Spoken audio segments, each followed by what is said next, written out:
ജീവിതത്തിൽ വിജയിക്കാൻ ചാണക്യൻ ആദ്യം നമ്മളോട് പഠിപ്പിക്കുന്ന ഒരു കാര്യമാണ് വിജയം ആഗ്രഹിക്കുന്നവൻ ആദ്യം സ്വയം തിരുത്തണം. നമ്മളിൽ പലരും ജീവിതത്തിലെ പരാജയങ്ങൾക്ക് പുറത്തുള്ള കാരണങ്ങൾ തേടാറുണ്ട്. പക്ഷെ ചാണക്യൻ പറഞ്ഞത് സ്വയം ജയിച്ചവനാണ് ലോകത്തെ ജയിക്കുന്നത്. അതുകൊണ്ട് തന്നെ ഇനി ഞാൻ പറയുന്ന ഓരോ കാര്യവും നീ മറ്റുള്ളവർക്കായി കേൾക്കരുത്, നിനക്കായി കേൾക്കണം. അവിടെ നിന്നാണ് യഥാർത്ഥ മാറ്റം തുടങ്ങുന്നത്. ഇനി ആദ്യ ഉപദേശത്തിലേക്ക് പോകാം. ഒന്നാമതായി ചാണക്യൻ പറഞ്ഞത് ഉത്തരവാദിത്തം ഏറ്റെടുക്കുക. നിന്റെ ഉയർച്ചയ്ക്കും വീഴ്ചയ്ക്കും നീ തന്നെയാണ് കാരണം.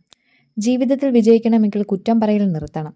രാജാവിനെ കുറ്റപ്പെടുത്താം, സാഹചര്യങ്ങളെ കുറ്റപ്പെടുത്താം, ആളുകളെയും കുറ്റപ്പെടുത്താം. പക്ഷെ അതൊരിക്കലും നിനക്ക് വിജയം നൽകില്ല.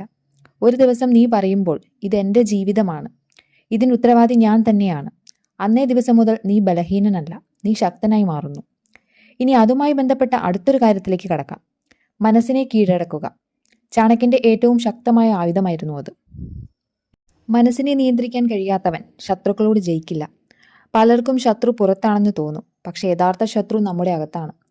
ഭയം, സംശയം, എനിക്ക് പറ്റില്ല എന്ന ചിന്ത, ഇവയൊക്കെ ജീവിതത്തിന്റെ ഏറ്റവും വലിയ തടസ്സങ്ങളാണ്.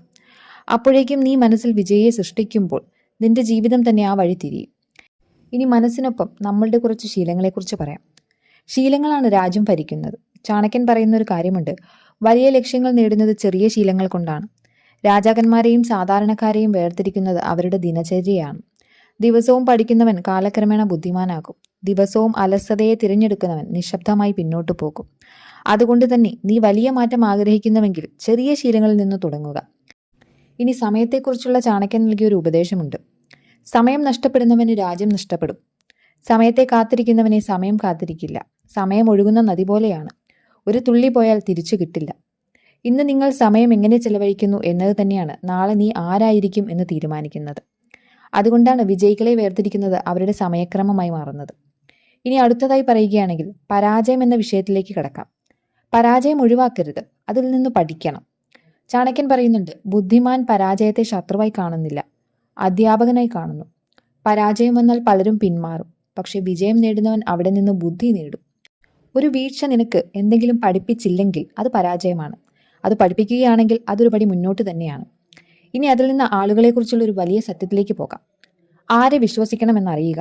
ചാണക്യൻ വളരെ വ്യക്തമായി പറഞ്ഞൊരു കാര്യമാണ്, എല്ലാവരെയും വിശ്വസിക്കുന്നവൻ തൻ്റെ നാശം സ്വയം ക്ഷണിക്കുന്നു. നിങ്ങൾ എപ്പോഴും കൂടെ കൂട്ടുന്ന ആളുകൾ നിന്റെ ചിന്തയെയും നിന്റെ ഭാവിയെയും അറിയാതെ തന്നെ രൂപപ്പെടുത്തും. ബുദ്ധിമാന്മാർ എല്ലാവരോടും മധുരമായി പെരുമാറും, പക്ഷെ വിശ്വാസം നൽകുന്നത് അർഹത നോക്കി മാത്രമായിരിക്കും. ഇത് മനസ്സിലാക്കിയാൽ ജീവിതം വളരെ എളുപ്പമാകും. ഇനി ഇതിന്റെ പിന്നാലെ വളരെ ആഴമുള്ള മറ്റൊരു കാര്യത്തിലേക്ക് കടക്കാം.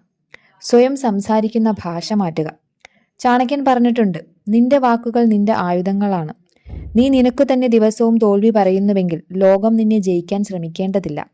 പക്ഷെ നീ നിനക്കു തന്നെ ശക്തി നൽകുന്ന വാക്കുകൾ പറഞ്ഞാൽ നിനക്ക് മുന്നിൽ പല തടസ്സങ്ങളും വഴിമാറും. അതുകൊണ്ട് ദിവസവും നിങ്ങൾ നിങ്ങളോട് തന്നെ പറയുക, ഞാൻ പഠിക്കുന്നവനാണ്, ഞാൻ ശക്തനാണ്, ഞാൻ ജയിക്കാൻ പോകുന്നവനാണ്.